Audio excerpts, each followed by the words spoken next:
எல்லாருக்கும் வணக்கங்க. 4/6/26 அன்னைக்கு நியூஸ் பேப்பர்ல வந்த ஒரு செய்தி.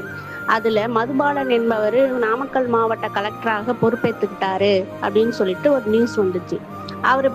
அவர் வந்து நியூஸ் பேப்பர்ல என்ன ஒரு விளம்பரம் கொடுத்துருக்காருன்னா, ஒரு வாட்ஸ்அப் நம்பர் கொடுத்து அந்த வாட்ஸ்அப் நம்பர்ல பொதுமக்கள் வந்து எந்த நேரத்தினாலும் அவங்க குறைகளை இந்த வாட்ஸ்அப் நம்பருக்கு தெரிவிச்சா அவங்க பிரச்சனைக்கு தீர்வு காணப்படும் அப்படின்னு சொல்லிட்டு ஒரு வாட்ஸ்அப் நம்பர் கொடுத்துருந்தாரு. நானும் என்னோட பிரச்சனையை சொல்லிட்டு அந்த வாட்ஸ்அப் நம்பருக்கு அனுப்புனேன். நான் வந்து 4ஆம் தேதி அனுப்புனது, இன்னைக்கு தேதி வந்து 19 ஆயிடுச்சுங்க. 15 நாள் முடிஞ்சிருச்சு. இன்னமும் அந்த வாட்ஸ்அப் செய்தி என்னன்னு கூட அவங்க பார்க்கல. புதுசாக ஏதாவது ஒரு கலெக்டர் வந்தால் விளம்பரத்துக்காக இப்படி ஏதாவது ஒன்று பண்ணிடுறாங்க. எதையாவது ஒரு நம்பர் கொடுத்து அவங்கள விளம்பரப்படுத்திக்கிறதுக்காக இப்படி பண்ணுறாங்களே ஒழிஞ்சு ஆக்கப்பூர்வமான செயல் எதையும் செய்யறதே கிடையாது. திங்கட்கிழமை அன்னைக்கு மக்கள் குறை தீர்க்கும் நாள்னு ஒன்று வைக்கிறாங்கல்ல, அதில் நீங்கள் போய் வரிசையில் நிற்கிறவங்க கிட்ட கேளுங்க பாருங்க. அவங்க சொல்லுவாங்க, அவங்க கதையை கேட்டால் கண்ணீர் வந்துடும்.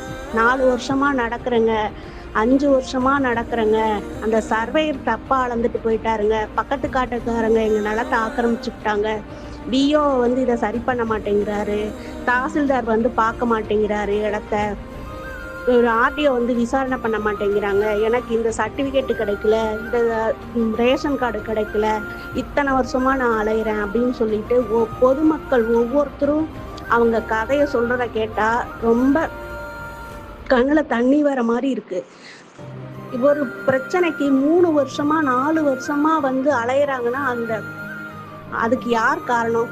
அரசு அதிகாரிங்க தானே காரணம்.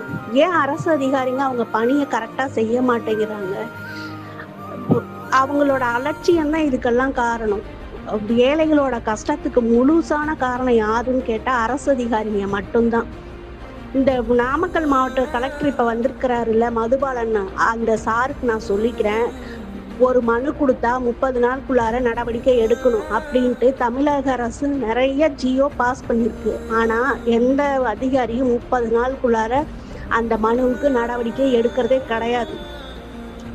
பொதுமக்கள் போய் கேட்டால் அன்னைக்கு அந்த மக்கள் குறை தீர்க்கும் நாளில் மனு வாங்கிட்டு அந்த ஒரு ஸ்லிப்பை கொடுத்துட்றாங்க. இவங்களும் வந்து நமக்கு வந்து எதாவது நல்லது நடந்துடும் அப்படின்னு சொல்லிட்டு ஏக்கத்தோட காத்திருக்காங்க. ஆனால் அந்த மாதிரி எதுவும் நடக்கிறதில்ல. அரசு அதிகாரிங்க அந்த பொதுமக்களை பார்க்குற விதமே ரொம்ப தப்பாக இருக்குது. ரொம்ப கேவலமாக, ரொம்ப அனாவசியமாக, ரொம்ப ஏளனமாக, வா போகணும் ஒருமையில் பேசி அப்புறம் வா அதெல்லாம் அப்புறம் பார்த்துக்கலாம், போயிட்டு வா நாளைக்கு வா அப்படின்னு சொல்லிட்டு ரொம்ப தரக்குறைவாக பேசுறது, கண்ணியம் இல்லாமல் பேசுறது, ஒருமையில் பேசுறது, இப்படின்னு இவங்க செய்கிற அராஜகத்துக்கு அளவே இல்லை.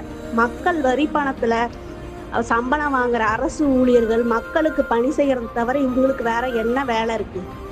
30 நாளுக்குள்ளார ஒரு மனுவுக்கு நடவடிக்கை எடுக்கலைன்னா அந்த துறை சார்ந்த அந்த எந்த அதிகாரி நடவடிக்கை எடுக்கலையோ அந்த அதிகாரியை சஸ்பெண்ட் பண்ணணும், அவருக்கு மெமோ கொடுக்கணும், அவரை டிஸ்மிஸ் பண்ணும், பணியிலேருந்து தூக்குங்க. எத்தனை பேர் வேலை இல்லாமல் இருக்காங்க, நல்ல வேலை செய்கிற ஒரு இளைஞனை போடுங்க.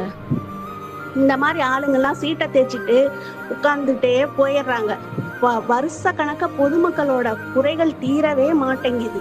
அதனால இந்த நாமக்கல் மாவட்ட கலெக்டருக்கு மட்டும் இல்லை, தமிழ்நாட்டில் இருக்கிற 38 மாவட்ட கலெக்டருக்கும் ஒரு வேண்டுகோளா வைக்கிறேன். நான் ஒரு மனுவுக்கு 30 நாளுக்குள்ளார நடவடிக்கை எடுக்கலைன்னா அந்த அதிகாரியை சஸ்பெண்ட் பண்ணணும். மறுபடியும் அதே பிரச்சனையை சொல்லிக்கிட்டு அந்த மனு வந்ததுன்னா அவங்க உயர் அதிகாரிங்க மேல நடவடிக்கை எடுக்கணும். இந்த அரசு அதிகாரிகளை கண்காணிக்கிற உயர் அதிகாரிங்க அதுக்கு மேல படு சோம்பேறிகளா இருக்காங்க. அவங்களுக்கு வாகனம் கொடுத்துருக்காங்க கவர்மெண்ட்ல, போறதுக்கு வரத்துக்கு வாகனம், அந்த பிரச்சனைக்குரிய இடத்துக்கு போறதுக்கு தானே அவங்களுக்குலாம் அந்த வாகனம் கொடுத்துருக்காங்க. ஏன் அதெல்லாம் போய் அவங்க பார்க்க மாட்டேங்கிறாங்க? அதனால நான் 38 மாவட்ட கலெக்டருக்கும் என்னோட வேண்டுகோள், 30 நாளுக்குள்ளார எந்த அதிகாரி நடவடிக்கை எடுக்கலையோ அதே பிரச்சனை மீண்டும் வந்தால் அவங்க உயர் அதிகாரிகளையும் சஸ்பெண்ட் பண்ணுங்க, அவங்க மேலேயே நடவடிக்கை எடுங்க. பார்த்துட்டு இருக்க பொதுமக்கள் சொல்லுங்க, நீங்க இந்த மாதிரி பாதிக்கப்பட்டிருந்தீங்கன்னா உங்க கருத்துக்களை கமெண்ட்ல தெரிவிங்க. நாடு வளர்ச்சி அடையாம இருக்கிறதுக்கு காரணம் யாருன்னு கேட்டா அரசு அதிகாரிங்க மட்டும்தான். இவங்களோட அலட்சியம்தான் நாடு இன்னமும் வளர்ச்சி அடையாம இருக்குது. இந்த தமிழ்நாட்டில் வர வருமானத்துல 60% பணம் அரசு ஊழியர்களுக்கு சம்பளமாவே கொடுக்கப்படுது.